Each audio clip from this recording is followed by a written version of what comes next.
வாங்க இன்னைக்கு நம்ம கௌரி சமையல் அறையில பச்சை தட்டைப்பயிறு காராமணின்னு சொல்லுவோம். அதை எப்படி கடையிறதுன்னு பார்க்கலாம். இது ஒயிட் ரைஸோட கலந்து சாப்பிட்றதுக்கு அவ்வளோ சூப்பராக இருக்கும். பச்சை தட்டைப்பயிறுன்னு நாங்கள் சொல்லுவோம், காராமணின்னு சொல்லுவாங்க. இது காஞ்சது கிடைக்கும், நம்ம ஸ்டோர்ஸில் வாங்கி பண்ணுவோம். இந்த சீசனில் இந்த மாதிரி பச்சையாக காயாக கிடைக்கும், பச்சை மொச்சை இருக்கு இல்லையா, அந்த மாதிரி கிடைக்கும். இதை வாங்கி இப்படி உள்ளே உளிச்சிங்கன்னா உள்ளே இந்த பச்சை தட்டைப்பயிறு இருக்கும். இது அவ்வளோ சாஃப்டாக இருக்கும், ரொம்ப நல்லாயிருக்கும். இதில் தட்டைப்பயிரில் செய்கிற எல்லாமே சொரக்காய் போட்டு குழம்பு அந்த மாதிரி எல்லாமே செய்யலாம், சுண்டல் மாதிரி தாளிக்கலாம். இது வாங்கி இதை உளிச்சு கழுவி வச்சுருக்கேன், ஒரு கப் அளவுக்கு இருக்குது. இப்போ இந்த பச்சை தட்டைக்காய் இதில் சூப்பராக ஒரு கடையில் பண்ணலாம். இந்த ஒரு கப் அளவுக்கு இருக்குது. இதை ஒரு குக்கரில் தண்ணி சூடு பண்ணியிருக்கேன், இதில் சேர்த்துக்கலாம்.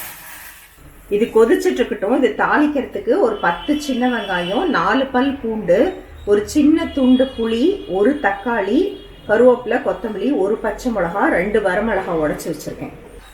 ஒரு கடாயில் 1 ஸ்பூன் நல்லெண்ணெய் சேர்த்துருக்கேன். நல்லெண்ணெயில் செய்யும் போது இது நல்லா டேஸ்டாக இருக்கும். இதில் சீரகம் போட்டுக்கலாம், 1 ஸ்பூன் அளவுக்கு. இந்த சீரகம் பொரியும் போது வரமிளகா, பச்சை மிளகா, வெங்காயம், பூண்டு,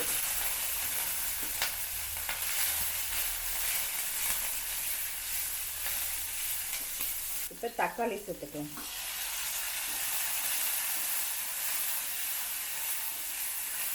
தக்காளி சேர்த்து ஒரே ஒரு பரட்டிட்டு இந்த புளியை சேர்த்துக்கலாம். இப்போ இது எல்லாத்தையுமா எடுத்து இந்த தட்டைப்பயிறு கொதிச்சுட்ருக்குது, பச்சை தட்டைப்பயிறு நம்ம குக்கரில் போட்டது ஒரு 2 நிமிஷமாக கொதிச்சுட்ருக்கு, அதில் இதை சேர்த்துடலாம். நல்லா கலந்து விட்டுட்டு மூடி வச்சு 2 விசிலுக்கு வேக வச்சிடலாம். இப்போ சத்தம் அடங்கி ஓப்பன் பண்ணியிருக்கேன், நல்லா சாஃப்டாக மாவு மாதிரி வெந்துருச்சு பாருங்க. இப்போ இதில் கொஞ்சம் ஃப்ரெஷ்ஷான கொத்தமல்லி, ஒரு 2-3 கருவேப்பிலை போட்டுக்கலாம். இதுக்கு தேவையான அளவு உப்பு சேர்த்துக்கலாம்.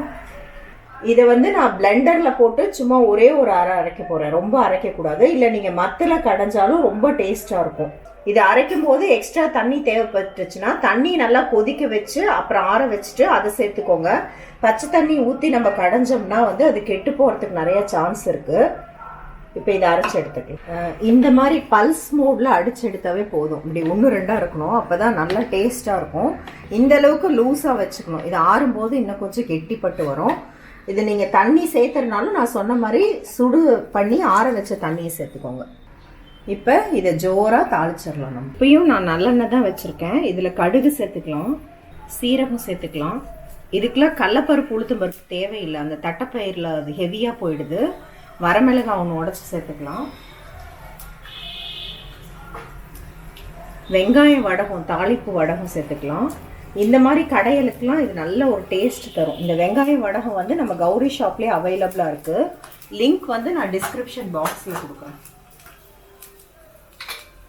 நீங்கள் ஒரு அவசரத்துக்கு கடுகு பெருங்காயம்லாம் இல்லைன்னா இந்த வெங்காயம் வடகம் மட்டும் போட்டுக்கலாம். இதில் எல்லாமே இருக்குது, கடுகு, உளுத்தம்பருப்பு, பெருங்காயம் எல்லாமே இருக்குது. கருவேப்பிலை சேர்த்துக்கலாம், மல்லியும் இதிலே சேர்த்துக்கலாம்.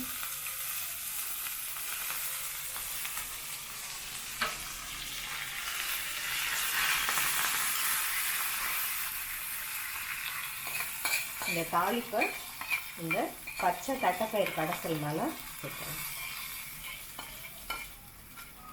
நல்லா கலந்து விட்டுறலாம். செமையாக இருக்குல்ல? இந்த தட்டைப்பயிறு கடைசல் ரைஸோட பிசைஞ்சு சாப்பிடும்போது அவ்வளோ சூப்பராக இருக்கும். கண்டிப்பாக ட்ரை பண்ணி பாருங்கள். எப்படி இருக்குன்னு உங்கள் ஃபீட்பேக்ஸ், கமெண்ட்ஸ் என் கூட ஷேர் பண்ணிக்கோங்க.